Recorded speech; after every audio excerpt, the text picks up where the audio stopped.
कहानी की शुरुआत टाउ नाम के एक आदमी से होती है जो अपनी बस्ती के लोगों के साथ शिकार पर आया था। थोड़ी जांच के बाद उसने अपने सभी साथियों को शिकार के लिए तैयार होने का आदेश दे दिया। इस बार उनका शिकार था जंगली भैंसों का एक झुंड जो उनसे कुछ ही दूरी पर मौजूद था। इसके बाद टाउ और उसके साथियों ने धीरे धीरे उनकी तरफ बढ़ना शुरू किया और तभी टाउ के एक आदेश पर उन सभी लोगों ने एक साथ उन जंगली भैंसों पर हमला कर दिया। पर वो जंगली भैंसें भी इतनी आसानी से हारने वाले नहीं थे। उन्होंने भी अपना बचाव करने के लिए उन आदमियों की तरफ बढ़ना शुरू कर दिया। पर तभी टाउ के सभी आदमियों ने एक साथ अपना भाला उनकी तरफ फेंका, जिससे डरकर जंगली भैंसों ने उल्टी दिशा में भागना शुरू कर दिया। उनके आगे एक काफी गहरी खाई मौजूद थी और देखते ही देखते सभी जंगली भैंसों ने उसमें कूदना शुरू कर दिया। अब तक सब कुछ प्लान के मुताबिक चल रहा था, पर तभी एक जंगली भैंसा खाई में कूदने की बजाय केड़ा नाम के एक लड़के की तरफ भागने लगा। असल में ये केड़ा का यह पहला शिकार था और अनुभव की कमी की वजह से उसने उस भैंसे से डरकर भागना शुरू कर दिया। पर उस भैंसे ने पीछे से आकर केड़ा को टक्कर मार दी, जिसके बाद वो जमीन पर जा गिरा। पर वो भैंसा इतना करने से रुका नहीं। वो एक बार फिर से घूमकर केड़ा की तरफ भागने लगा और इस बार वो उसे उठाकर सीधा खाई की तरफ भागने लगा। तभी टाउ ने पीछे से उस जंगली भैंसे पर हमला किया, पर पेट में भाला लगने के बावजूद भी वो जंगली भैंसा सीधा खाई में जाकर कूद गया।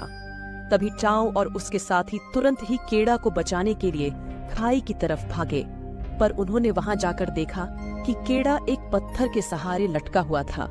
पर वो ज्यादा देर तक पत्थर को पकड़ नहीं पाया और जल्द ही हाथ छूटने की वजह से नीचे गिर गया। पर किस्मत से केड़ा सीधा खाई में नहीं गिरा, बल्कि वो एक बड़ी सी चट्टान पर गिरकर बेहोश हो गया था। असल में केड़ा टाउ का ही बेटा था और इसीलिए टाउ नीचे जाकर केड़ा को बचाना चाहता था, पर उसके साथियों ने उसे ऐसा करने से रोक दिया। थोड़ी देर बाद रात भी हो गई, पर टाउ को अब भी विश्वास था कि शायद उसका बेटा बच सकता है। इसीलिए वो अब भी वहीं बैठकर केड़ा को आवाज लगा रहा था। पर बस्ती का मुखिया होने की वजह से वो ज्यादा दिन तक वहां नहीं रुक सकता था, क्योंकि बर्फ गिरने से पहले उन्हें खाना लेकर बस्ती तक पहुंचना था। इसीलिए अगली सुबह टाउ ने भारी दिल से केड़ा के लिए अंतिम पूजा करके वहां से निकलने का फैसला किया। वहीं नीचे पड़े केड़ा को अब तक होश नहीं आया था। थोड़ी ही देर बाद उसके ऊपर एक चील की नजर पड़ी और अपने सामने इतना अच्छा खाना देखकर वो तुरंत ही केड़ा के पास पहुंच गई। पर जैसे ही वो केड़ा को खाने के लिए आगे बढ़ी तो केड़ा को तुरंत ही होश आ गया और उसने एक ही बारी में चील को पकड़कर खुद से दूर कर दिया। तभी अपने आप को इस चट्टान पर देखकर केड़ा बहुत घबरा गया और उसने मदद के लिए जोर जोर से टाउ के नाम से चिल्लाना शुरू कर दिया। पर जल्द ही उसे एहसास हो गया कि उसकी मदद करने के लिए वहां अब कोई भी नहीं है। अब केड़ा ने भी सोच लिया था कि वो इतनी आसानी से मरेगा नहीं, इसीलिए उसने लटक कर नीचे उतरने का फैसला किया। इस कोशिश में उसका पैर फिसल गया, पर सही समय पर उसने चट्टान को फिर से पकड़ लिया। अब उसके पास नीचे से कोई सहारा नहीं था और वो ज्यादा देर तक सिर्फ अपने हाथों के बल लटका तो नहीं रह सकता था। इसीलिए उसने पूरी जान लगाकर उस चट्टान को पकड़े रखा। कुछ देर बाद उस जगह पर बहुत तेज बारिश होने लगी और देखते ही देखते नीचे इकट्ठा हुए पानी ने एक नदी का रूप ले लिया। केड़ा का मानना था कि अपनी जान बचाने का उसके पास आखिरी मौका है और इसीलिए उसने बिना कुछ सोचे उस पानी में छलांग लगा दी। जब अगली सुबह उसकी आंख खुली तो वो एक सुनसान जगह पर था। अब केड़ा अपने पैर पर आ गया, जिसे वो हिला तक नहीं पा रहा था। जूते उतारने पर उसने देखा कि उसके पैर की एक हड्डी अपनी जगह से हिलने की वजह से उसका पैर काफी ज्यादा सूज गया था। उसने तुरंत ही 2 पत्थरों की मदद से अपने पैर को सहारा दिया, जिसके बाद उसने सबसे पहले अपनी हिली हुई हड्डी वापस अपनी जगह लाई और फिर उसने अपने जूते पर लकड़ी लगाकर चलने के लिए अपने पैर को सहारा दिया। केड़ा अपने साथियों के पास जाना चाहता था, इसीलिए उसने पहाड़ की चोटी पर जाने का फैसला किया, जहां पहुंचकर उसकी नजर उन पत्थरों पर पड़ी जिन्हें टाउ ने अपनी पूजा के लिए इस्तेमाल किया था। उन्हें देखकर केड़ा अंदर से टूट गया, पर तभी उसे कुछ आवाज सुनाई दी और जब उसने गौर से देखा तो उसकी नजर भेड़ियों के झुंड पर पड़ी, जिन्हें देखते ही केड़ा ने पूरी रफ्तार से भागना शुरू कर दिया। लेकिन वो भेड़ियों से तेज थोड़े ही भाग सकता था। वो भेड़िए जल्द ही उसके बहुत करीब पहुंच गए, तो उनसे बचने के लिए केड़ा ने वहीं मौजूद एक सूखे हुए पेड़ पर चढ़ने का फैसला किया और इसी बीच एक भेड़िए ने उसका पैर पकड़ लिया। पर केड़ा ने तुरंत ही अपना चाकू निकालकर उस भेड़िए को मार गिराया, जिसके बाद वो भेड़िया तो जमीन पर गिर गया, पर अभी भी उसके साथी भेड़िए उस पेड़ के नीचे ही खड़े थे। अब केड़ा ने उनके जाने तक उसी पेड़ पर रुकने का फैसला किया, जिसके बाद उसे पूरी रात उसी पेड़ पर गुजारनी पड़ी और अगली सुबह जब उसकी आंख खुली तो उसने देखा कि सभी भेड़िया अपने जख्मी साथी को वहीं छोड़कर वहां से चले गए थे। फिर केड़ा ने सबसे पहले अपने चाकू को एक लकड़ी से बांधकर अपने लिए एक हथियार बनाया, जिसके बाद वो जख्मी भेड़िए को मारने के लिए उसके पास गया। लेकिन उसे ऐसी जख्मी हालत में देखकर केड़ा का दिल पिघल गया और उसने उस भेड़िए की जान को बख्शने का मन बना लिया, जिसके बाद उसने अपनी सुरक्षा के लिए सबसे पहले एक रस्सी की मदद से भेड़िए का मुंह बांधा और फिर उसे अपने कंधे पर उठाकर एक गुफा की ओर निकला, जहां पर उन्होंने जैसे तैसे रात काटी। अगली सुबह केड़ा कुछ जड़ी बूटियां तोड़कर अपनी चोट पर लगा ही रहा था कि तभी उस भेड़िए ने अपने मुंह पर बंधी रस्सी खोल दी। ये देखने के बावजूद भी केड़ा शांति से बैठा रहा और थोड़ी देर बाद उसने उस भेड़िए को पानी देने की भी कोशिश की। तभी वो भेड़िया अपने दांत दिखाकर केड़ा को डराने लगा, लेकिन केड़ा ने फिर भी अपने आप को शांत रखते हुए उसे पानी देने की कोशिश की। केड़ा के इस बर्ताव को देखकर वो भेड़िया भी शांत हो गया, जिसके बाद उसने केड़ा के दिए हुए पानी को भी पिया। ये देखकर केड़ा काफी खुश था और थोड़ी देर बाद उसने उस भेड़िए के चोट पर चिपके हुए कीड़े भी हटाए और उन्हें भेड़िए को खाने के लिए दे दिए।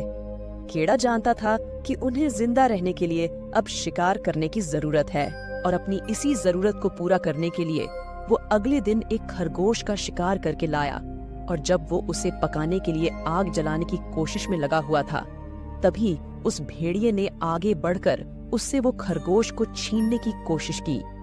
पर केड़ा जानता था कि भेड़िए को काबू में रखने के लिए उसे खुद को ज्यादा ताकतवर दिखाना पड़ेगा, इसीलिए उसने तुरंत ही भेड़िए को डराकर पीछे कर दिया और अपनी ताकत दिखाने के लिए जमीन पर पड़े खरगोश को कच्चा चबाना शुरू कर दिया, जिसे देखकर वो भेड़िया चुपचाप अपनी जगह पर बैठ गया। उस रात केड़ा ने कई दिन बाद खाना खाया, वहीं दूसरी तरफ वो भेड़िया चुपचाप बैठकर केड़ा को देख रहा था। थोड़ी देर बाद केड़ा ने उसे भी खाना दे दिया, पर उसके बाद भेड़िया को साफ साफ समझ आया कि उसे खाना खाने के लिए केड़ा की इजाजत की जरूरत है। अगले कुछ दिनों तक आराम करने के बाद केड़ा ने बर्फ गिरने से पहले ही वापस अपने घर जाने का फैसला किया, पर वो उस भेड़िए को अपने साथ नहीं ले जा सकता था।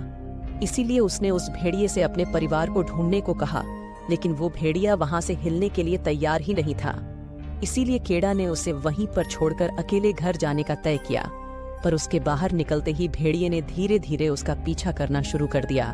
थोड़ी देर तक ऐसे ही चलने के बाद केड़ा ने परेशान होकर उस भेड़िए को अपने से दूर भगाने के लिए एक लकड़ी उसकी तरफ फेंकी, लेकिन डरकर भागने की बजाय वो भेड़िया उस लकड़ी को उठाकर केड़ा के आगे भागने लगा। इससे पहले कि केड़ा कुछ समझ पाता, उसकी नजर पास ही में खड़े कुछ जंगली सुअरों पर पड़ी, जिन्हें देखते ही भेड़िया पूरी रफ्तार से उनकी तरफ भागा। पर वही दूसरी तरफ केड़ा डर के मारे अपना भाला लेकर खड़ा हुआ था और जैसे ही वो जंगली सुअर भेड़िए से बचने के लिए केड़ा की तरफ भागा, तो केड़ा उसे मारने की बजाय चुपचाप देखता रहा, जिसके चलते वो सुअर भागने में कामयाब हो गया। ये देखकर भेड़िया काफी ज्यादा निराश था, क्योंकि केड़ा की गलती की वजह से अब उन दोनों को खाना नहीं मिलने वाला था। पर थोड़ी देर बाद उन दोनों के बीच समझौता हो गया और तभी केड़ा ने उस भेड़िए का नाम अल्फा रखा। अगले कुछ दिनों में अल्फा की मदद से केड़ा काफी अच्छे से शिकार करना सीख गया और अब धीरे धीरे वो दोनों एक दूसरे को काफी अच्छे से समझने लगे थे। यहाँ तक कि रात को अल्फा केड़ा को गर्म रखने के लिए उसके साथ चिपक कर सोता। केड़ा को भी इस सब में काफी मजा आ रहा था। पर कुछ दिनों बाद सर्दियों के आते ही वो पूरा इलाका बर्फ की सफेद चादर से ढक गया। लेकिन केड़ा और अल्फा किसी तरह अपने लिए शिकार करते हुए धीरे धीरे आगे बढ़ रहे थे। फिर एक दिन पैर के नीचे की बर्फ टूटने की वजह से केड़ा सीधा पानी में जाकर गिर गया और अब उसे ऊपर आने का रास्ता नहीं मिल रहा था। वहीं अल्फा भी अपने वजन से बर्फ को तोड़ने की कोशिश में लगा हुआ था, पर उसका वजन बर्फ तोड़ने के लिए काफी नहीं था। थोड़ी देर तक कोशिश करने के बाद आखिरकार केड़ा ने अपने चाकू की मदद से बर्फ से बाहर निकलने के लिए रास्ता बना ही लिया, जिसके बाद अल्फा की मदद से वो जैसे तैसे ऊपर आ गया। अगले दिन रास्ते में केड़ा की नजर टेंट के बाहर बैठे एक आदमी पर पड़ी, जिसे देखते ही वो खुशी से झूम उठा। पर जैसे ही वो उस आदमी के पास पहुंचा तो उसने देखा कि वो आदमी पहले ही बर्फ से जमकर मर चुका था। इसके बाद उसने टेंट के अंदर जाकर खाना ढूंढने की कोशिश की, पर उसका कोई फायदा नहीं हुआ। केड़ा यह देखकर बहुत निराश हुआ, पर फिर भी वो किसी भी हालत में अपने परिवार से मिलना चाहता था। इसलिए उन दोनों ने एक बार फिर से अपने सफर पर चलना शुरू किया। थोड़ी देर बाद उनकी नजर सामने से आ रही एक बर्फीले तूफान पर पड़ी। हालात को और मुश्किल बनाने के लिए उन्होंने देखा कि कुछ शिकारी कुत्ते भी उनके पीछे आ रहे थे। तभी केड़ा ने अपने दिमाग का इस्तेमाल करते हुए अल्फा के साथ एक गुफा की तरफ भागना शुरू कर दिया। सामने से आ रहे तूफान और पीछे से आ रहे कुत्तों के बावजूद भी वो सही समय रहते उस गुफा के अंदर पहुंच गए। अंदर पहुंचते ही केड़ा और अल्फा उन कुत्तों का स्वागत करने के लिए तैयार खड़े थे। थोड़ी देर इंतजार करने के बाद वो समझ गए कि वो कुत्ते जरूर उस तूफान में फंस गए होंगे। केड़ा को लग रहा था कि खतरा अब टल चुका है, लेकिन अल्फा अभी भी दीवार की तरफ अपना मुंह करके हमला करने के लिए तैयार खड़ा था। कुछ ही सेकंडों बाद उनके सामने काले रंग का तेंदुआ आया, जिसने केड़ा को देखते ही उस पर हमला कर दिया। तभी केड़ा को बचाने के लिए अल्फा उस तेंदुए के सामने आ गया, जिसके बाद उन दोनों के बीच में लड़ाई शुरू हो गई। केड़ा पहले तो बहुत डरा हुआ था, पर वो जानता था कि अगर उसने तेंदुए को नहीं मारा तो अल्फा का जिंदा बचना नामुमकिन है। इसीलिए अपनी सारी हिम्मत इकट्ठा करते हुए उसने एक तीर तेंदुए की तरफ छोड़ दिया, जिसके लगते ही वो तेंदुआ जमीन पर गिर गया। तेंदुए के नीचे गिरते ही केड़ा ने अल्फा को आवाज लगाई, जो तेंदुए के साथ ही पड़ा हुआ था। केड़ा के बार बार आवाज लगाने पर अल्फा ने थोड़ी देर बाद खुद को तेंदुए की पकड़ से आजाद करवा लिया और वो केड़ा की तरफ भागा, पर अपने जख्मों की वजह से अल्फा दोबारा नीचे गिर गया। अब केड़ा जानता था कि अल्फा ने कई बार उसकी जान बचाई है, इसीलिए वो किसी भी हाल में अल्फा को अपने साथ घर ले जाना चाहता था। अगली सुबह हुई और उन दोनों ने वापस अपनी मंजिल की ओर चलना शुरू कर दिया और कुछ ही घंटों बाद उन्हें एक पत्थर मिला, जिस पर केड़ा की बस्ती का निशान बना हुआ था, जिसका मतलब था कि वो अपनी बस्ती के नजदीक पहुंच चुका था। अब अपने जख्मों की वजह से उस भेड़िए के कदम धीरे धीरे कमजोर होते जा रहे थे और थोड़ी ही देर बाद वो बेचारा नीचे गिर गया।